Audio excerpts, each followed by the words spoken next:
आज पढ़ने जा रहे हैं सिंगल डोर रेफ्रिजरेटर की वायरिंग डायग्राम।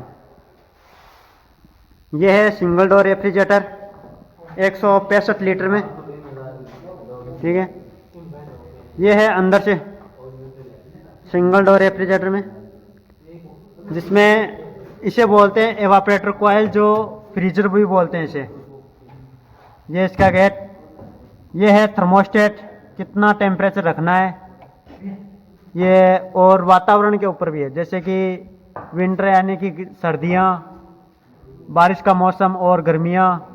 और ये है एलईडी लाइट, और ये है स्विच। जब गेट बंद करते हैं तो ये दब जाता है और लाइट बंद हो जाती है। जैसे ये खोलते हैं गेट और रोशनी हो जाती है इस एलईडी लाइट में।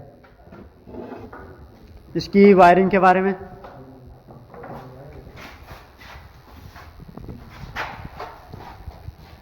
ये है कंप्रेसर, इससे ये जा रही है डिस्चार्ज लाइन के द्वारा। इसमें यह है बॉडी टाइप कंडेंसर, जो इसकी बॉडी में लगा हुआ रिवेट के द्वारा।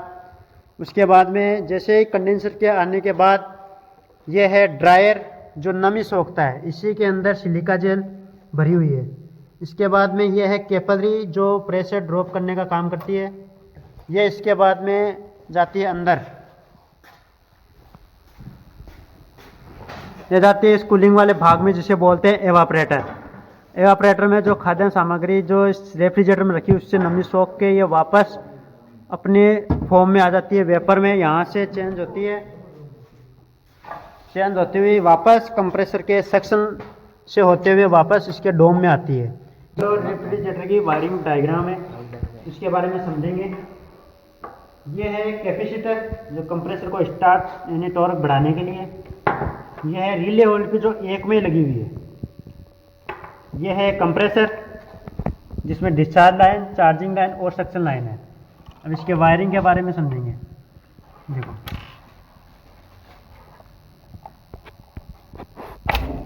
यह है मेन लाइन, फेस, न्यूट्रल और अर्थ। यह होता है बॉडी के साथ टच, ठीक है। यह होता है बॉडी के साथ टच, तो इसे टच कर देते हैं।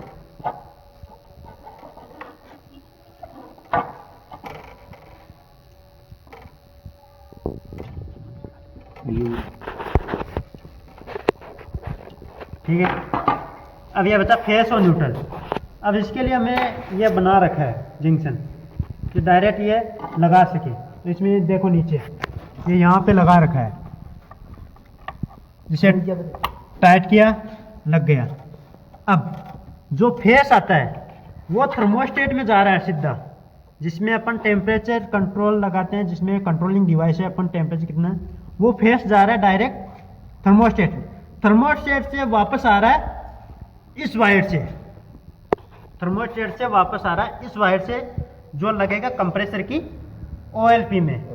किस में लगेगा? कंप्रेसर की ओएलपी में। और जो न्यूट्रल है वो लगेगा कंप्रेसर की रिले में, ठीक है।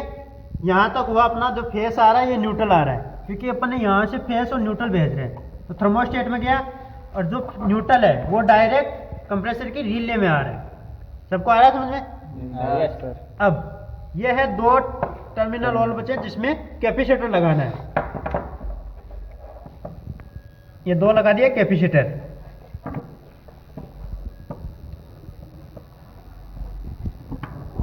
ठीक है।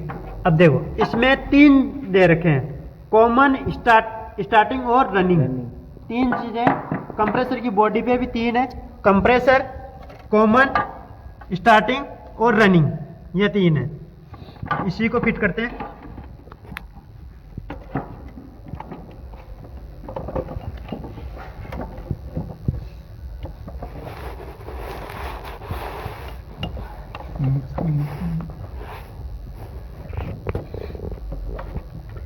ये कर दी फिट, ठीक है। ये कैपेसिटर लगाया गया टॉर्क के लिए, स्टार्टिंग टॉर्क ज़्यादा हो। अब करते हैं वायर में सप्लाई।